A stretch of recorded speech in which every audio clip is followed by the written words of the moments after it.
Sa latest vlog ni Tito Herns ay nasa Ayala Mall sila ni Ma'am Nida kasama ang 4 Marias. At naghihintay ng elevator paakyat. Namangha si Russell dahil first time niyang makasakay ng elevator. Sinabi naman ni Ma'am Nida na may lakad siya sa loob ng mall kaya sinama na lang niya ang 4. Makikitang masayang naglalakad ang 4 Marias. Tuwang-tuwa ang mga itong nagpo-pose habang kinukuhanan siya ng litrato ni Tito Herns. Masaya silang namasyal sa loob ng mall kasama si Tito Herns. At panay ang kuha nila ng mga pictures.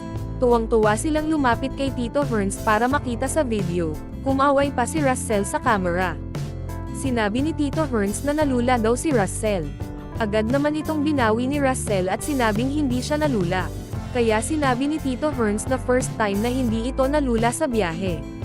Panay sambit naman si Russell kay Nanita at sinabing humarap ito sa video. Humarap naman agad si Nanita at kumaway pa ito. Nagsalita din si Mylene, tinanong niya kung saan banda ang Jollibee. Makikita din si Ma'am Nida na may mga kausap, sila siguro ang sinabi ni Ma'am Nida na sadya niya sa Ayala Mall. Nagpaalam na nga ang mga kausap ni Ma'am Nida sa kanya. Makikita din na panay selfie pa din ang 4 Marias at tuwang-tuwa ang mga ito sa pinanagagawa nila. Tinawag na nga sila ni Ma'am Nida para maghanap ng pagkakainan. Pumasok na sila sa isang kainan, sa Andox. Nakaupo na silang lahat habang hinihintay ang order nila.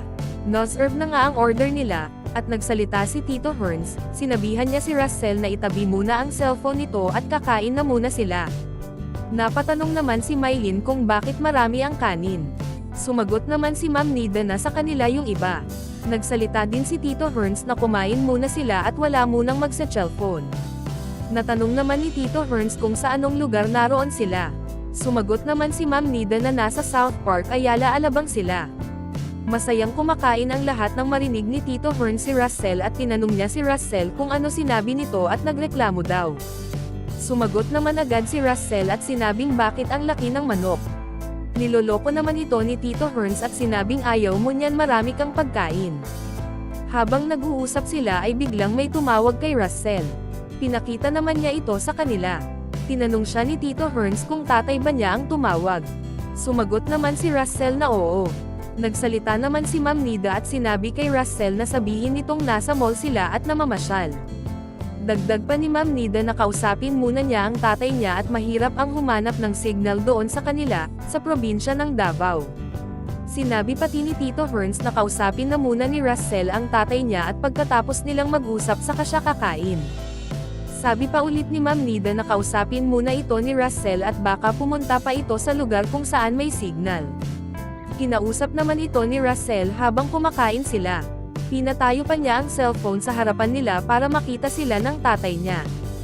Hinawi naman ito ni Mylene papunta sa kanya at nakikipag-usap pati siya sa tatay ni Russell.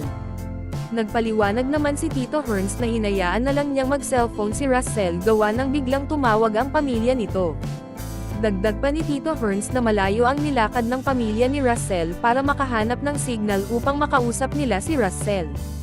Makikitang sobrang saya ni Russell na nakausap sila pati mga kapatid niya. Sinabi din ni Mylene na natutuwa siya at parang katulad lang din sa kanya pag tumawag ang pamilya niya.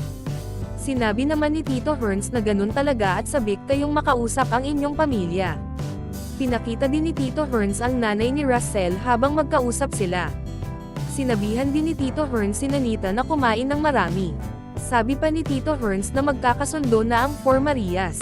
Tawang-tawa naman si Russell, Mylene at Nanita habang nakikipag-usap sa pamilya ni Russell gamit ang lingwahe nila.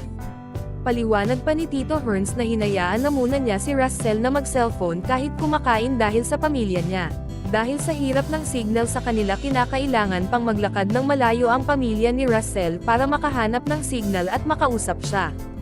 Dagdag pa ni Tito Herns hindi naman daw lagi na nakakatawag ang pamilya ni Russell. Sabi pa ni Tito Herns na minsan lang niya binibigay ang mga cellphone nila kung may mga lakad lang talaga. At kung nasa bahay lang daw ay makakahawak lamang sila ng cellphone pag hapon na. Sinabi din ni Tito Herns na pag may pasok na ay mas limitado na talaga ang pagse-cellphone nila. Dagdag pa ni Tito Herns baka pag may pasok ay weekend na lang talaga ang pagse-cellphone nila. Nagpapasalamat din si Tito Herns sa patuloy na nanunood at sumuporta sa 4 Marias. At para sa more summary video ng Pugong Biyahero, huwag kalimotang mag-like and subscribe.